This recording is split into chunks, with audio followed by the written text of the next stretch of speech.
3 বার নি বইলো 15 বার এই ধরনের কথা বলতে পারবো না, তাই কন্টাক্ট একবার কন্টাক্ট করছি 3 বার লাগুক 15 বার লাগুক পুরো কমপ্লিট বুঝে চলে যাবে। মানে একবার টাকা দিবেন না শেষ হওয়ার আগ পর্যন্ত কাজ করাবেন। হ্যাঁ হ্যাঁ হ্যাঁ একদম কারেক্ট। আচ্ছা ভাই, আপনি যে লেজার ট্রিটমেন্টটা করছেন এরপর কি ওনার কি মেডিসিন খেতে হবে?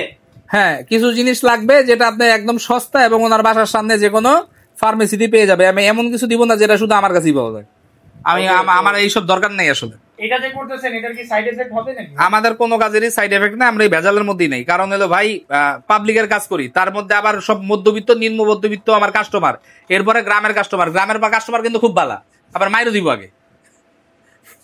গ্রামের কাস্টমার কিন্তু খুব ভালো, আবার মাইটটাও খামো আগে। তো ভাই একটু ঝামেলা আছে। আবার ইয়ং পোলাপান নিয়ে কাজ, আবার হইলো মহিলাদের নিয়ে কাজ। 100টা কাস্টমারের মধ্যে 90টা হইলো মহিলা।